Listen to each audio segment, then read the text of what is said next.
Hello and welcome, friends, to another episode of Vintage Fountain Pens.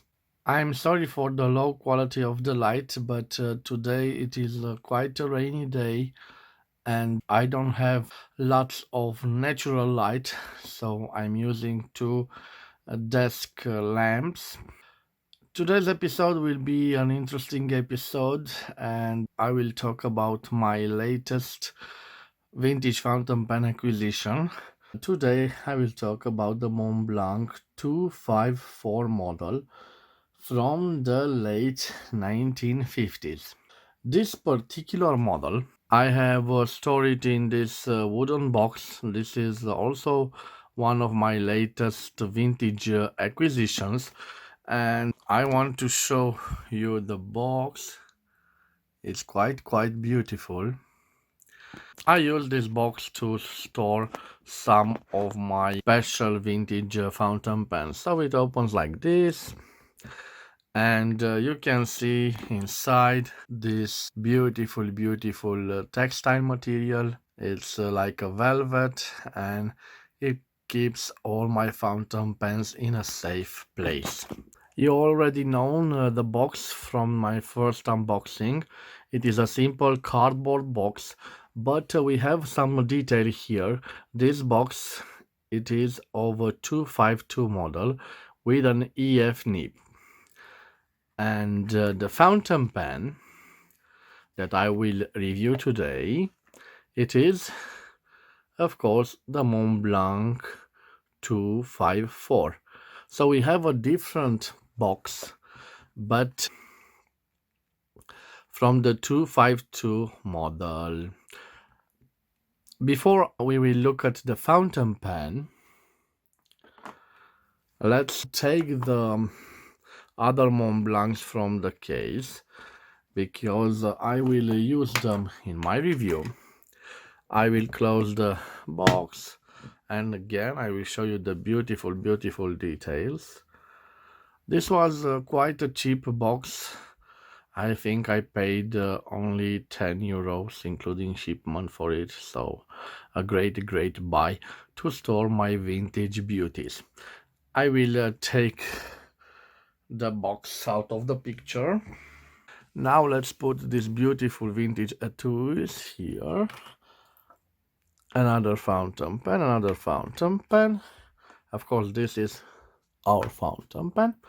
And let's check out again the context of the cardboard box. For a box from the 1950s, it is in beautiful shape. You can see here the Mont Blanc written in green characters, and I wanted to show you this beautiful original leaflet. Unfortunately, is written in German, but as you can see, it provides us instructions about the way to open a fountain pen, to open the piston, and to ink the fountain pen. And this is for the Monte Rosa model, but also for other models, including the pens as you can see in this picture. And let's see on the back. On the back we have some instructions about the ballpoint pen, I believe. Yes, I think it's a ballpoint pen. Pics, you can see here. Okay, so this is the leaflet, the original leaflet, and I love when I buy vintage fountain pens in their box. Although this is not the original box, it is a period box from a fountain pen in, let's say, in the same class. And when I say in the same class, I mean that this class is the middle class of the Montblanc fountain pens. And this particular 254 class replaced the 240 series. And it replaced the 240 series in 1955. So this model, the 254, was produced between 1955 and 1952. At that time in the 1950s, there were some codes. So, the Meisterstück, which was the top line of the Mont Blanc in the 1950s, started its number with 1. And our fountain pen starts its number with 2. So, this is a middle class fountain pen. Of course, there was also the economy range, which started the number with 3. The second digit, 0, was for safety filler, 2 for bottom filler, and 3 for piston filler. Of course, in the case of this fountain pen, although we have a piston filler, the name is 254. So we know for sure that this was a middle fountain pen from the 1950s. Interesting, I've searched on the fountain pen network, and someone posted the price catalog from 1955. And the Series 1, which was the top line, Meisterstück line, the number 149, the Diplomat, the largest fountain pen, cost 19 Deutsche Mark. The number 146, 54 Deutsche Mark, number 144, 45 Deutsche Mark, and number 142, 38.5 Deutsche Mark. And the middle class, our middle class, started its price range from the highest one, the 256, which cost 32.5 Deutsche Mark. This model 254, which cost 28.5 Deutsche Mark, and the model 252, 24 Deutsche Mark, the model 264, 25 Deutsche Mark, and the model 262, 22.5 Deutsche Mark. As you can see, this beautiful, beautiful fountain pen, we can identify its name written on the second gold band. You must know that the premium class, the Meisterstück, had 3 gold bands. This middle class range had 2 gold rings, one thicker with the name Montblanc and 254, and the economy class had only 1 gold ring. Let's look at the beautiful finish of the fountain pen. It is a black celluloid, and let's give it a zoom. Look at the cap. We have this beautiful, beautiful gold trim, so you can see the quality of the gold plating. You can see that the gold plating hasn't faded away in all this time. This is a fountain pen which is prone to cap crack, scratching on the cap, and even cracks on the cap. And this is because this is a pressure fit system. As you can see, the cap doesn't rotate, but it simply pressure fits. And some of the connoisseurs of fountain pens on the fountain pen network said that also capping this fountain pen puts pressure on the cap, and the cap is prone to cracks. You can see that the cap is reinforced with 2 metal, or let's see, not only 2, but I believe 3 metal, 1 and 2, 3 metallic parts. Unfortunately, those metallic parts, in time, they did a poor job because the cap is prone to cracking. Before I pass to the logo of the fountain pen, I will take this vintage brown etui, which contains a model from my collection of 254. And I wanted to show you the cracks in the cap. One crack here, another here, and the fact that Although in the first part of the video I uploaded the good gold plating, you can see that in time, because I believe this is a much more used model from my model, you can see the difference in the gold plating. Of course, this correct model, I believe it's an early model of the 254 because we don't have on the domed end of the cap this element, this logo of the Montblanc. And I don't know if you notice in this lighting, but this element was made from casein, and in time it developed in this ivory patina.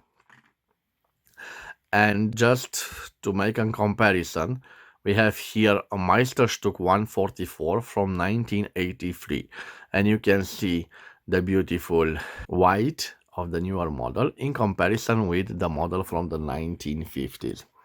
And not all the models from the 1950s developed this particular ivory patina, but here we have also a Montblanc 146 Meisterstück from 1952, and this also has this beautiful ivory color patina. You must know about me that I absolutely love this ivory patina, and another requirement for me to be a Grail pen from the 1950s is this ski slope type feed, which is a particular and a feature that we can find on the early 1950s model of Montblanc. I simply love the fact that if you look at the nib from this perspective, it highlights the gold, the beautiful gold nib. So this is one of the reasons that I love the ski slope feeds, ebonite feeds. So let's look again in comparison to these two fountain pens. Of course, on the model which was used, somebody took out the gold nib. And it is a shame, but you must know that in my country, Romania, during the communist time, the access to gold was quite limited. So if you wanted to buy a gold ring or buy a wedding ring, you have to buy on the black market this gold. And some of the jewelers in that time, they had surplus of vintage fountain pens, and they simply scrapped the nibs, which is a shame, but it is what it is. I use this particular fountain pen as a scrap part. You can see we have the same type of ebonite, we have the same ink window, and an interesting thing, this has a broken piston filler. This fountain pen doesn't have a blind cap, but in this particular case, this metallic part, it simply got loose from this part, and we can see now some of the inner mechanics of a piston filler. I will simply put back the cap, and I hope I can manage. Okay, I've managed to put it back on.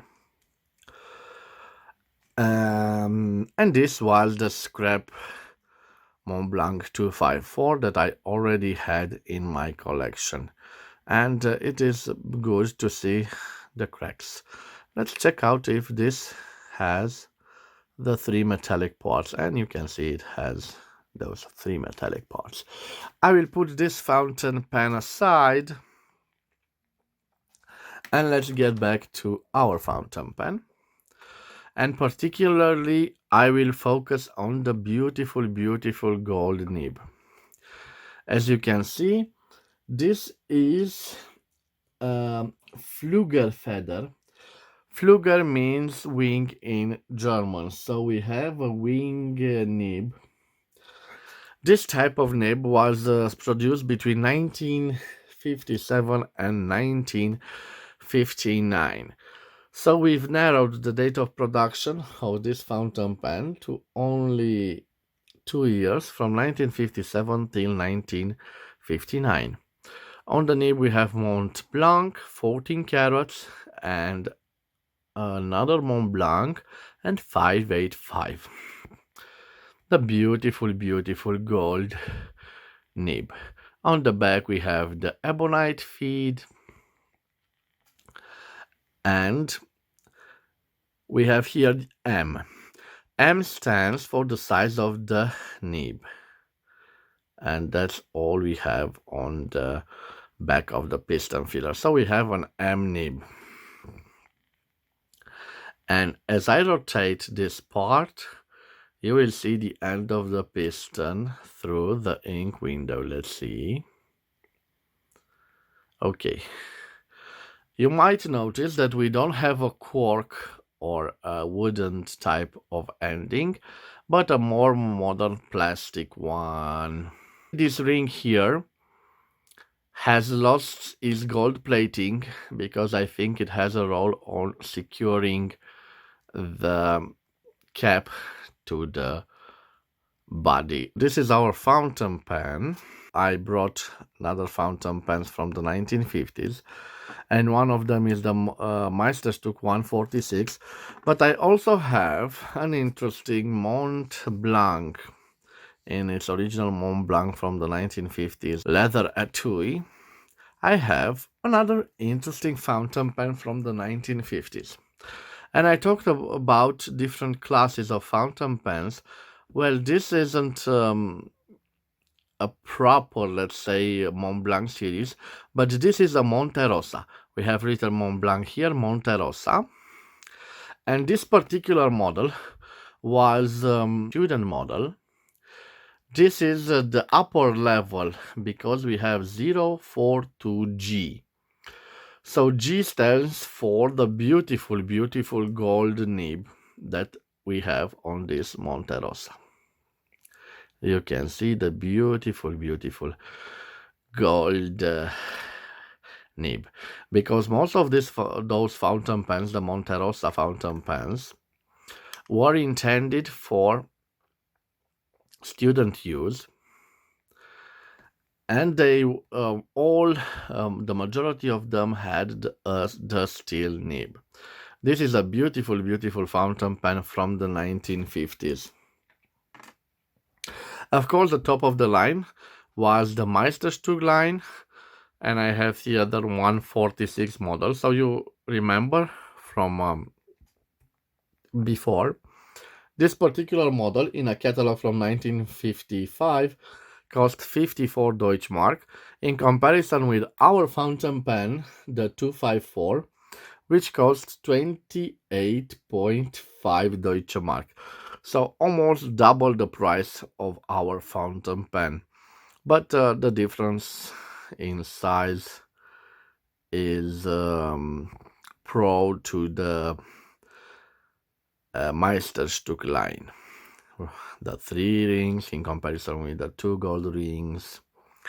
So we put this aside, and I also have the slimmer Meisterstück 144 from 1983. As you can see, a quite long fountain pen. And I will put this also aside. Of course, I will leave the dimensions of this beautiful, beautiful fountain pen on the screen, and then we will do the writing sample. So although I think this was used with dark blue ink, for the writing sample I will use a light colored ink, and we will use this Faber-Castell turquoise ink, and we will do the writing sample. So I will change the angle of the camera and we will return shortly. Okay, I have returned after I changed the angle of. Okay, I have returned after I changed the angle of the camera and I got rid of the artificial light. Now I am relying only on the sunlight, so please excuse the quality of the lighting. I will gently open the ink bottle.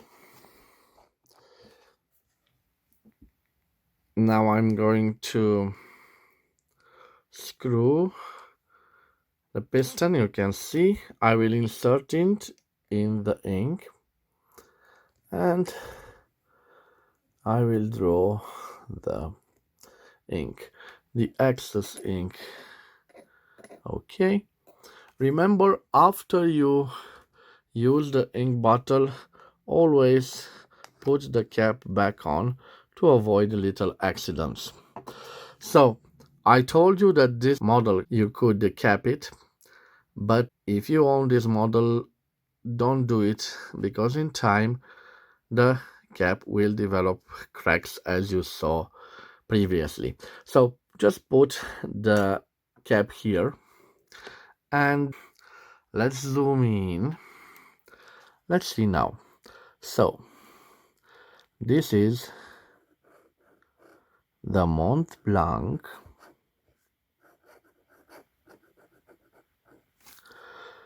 254 model, and we've established that it was produced between 1957 and 1959 with this type of nib.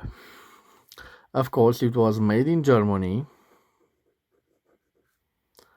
Made in Germany.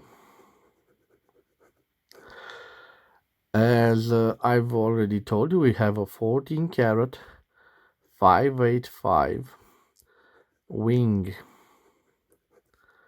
type nib, a beautiful gold nib, and let's check out if we have some flexibility to it. As you can see, I'm pushing quite hard, but I don't want to damage it. There is certainly a semi-flexibility to it, semi-flex. This particular the particular size of the nib is M, as you can see right here, this M. So we have a medium nib,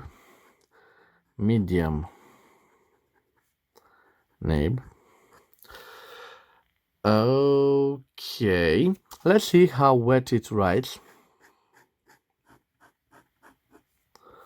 So we have quite a wet nib. Okay, you already know that the ink is Faber-Castell.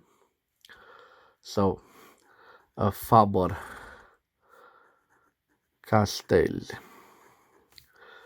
turquoise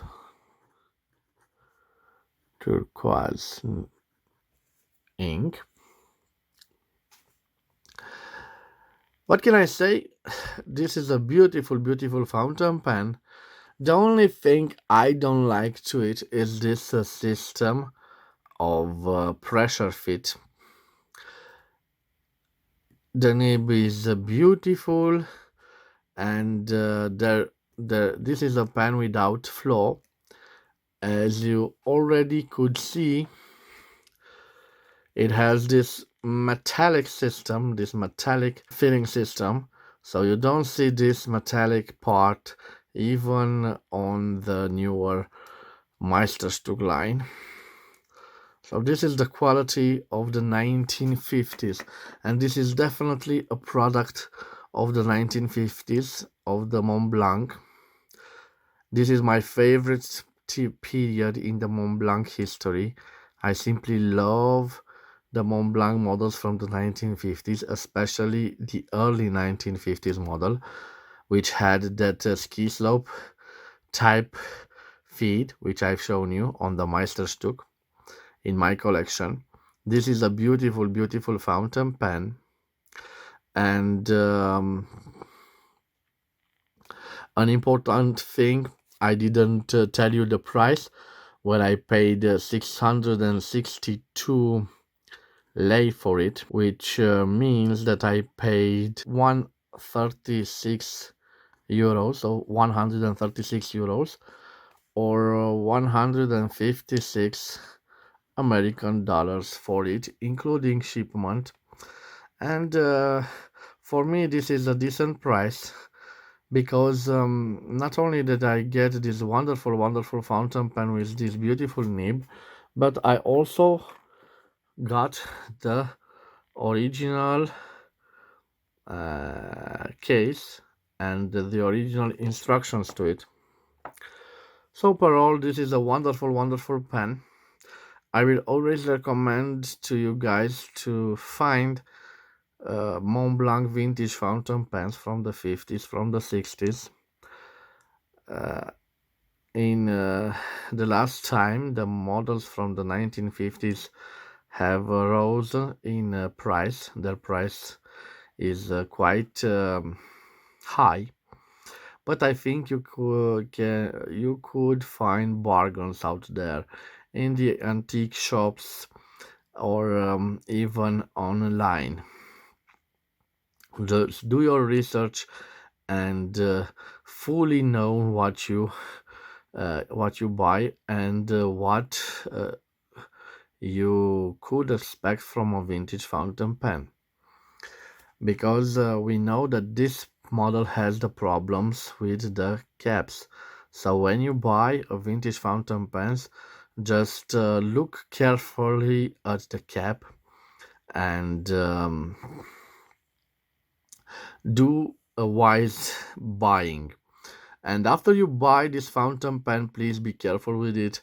And like the watches from Patek Philippe, you don't own this beautiful writing instrument, and you could pass it on to your family, because look at this model from 1957, and it's in this beautiful, beautiful shape. It still does work. Of course, in time, maybe it will need some lubricating of the filling system, but look at it, it still stands, made from a beautiful shiny celluloid. This is one of the most beautiful fountain pens in my collection.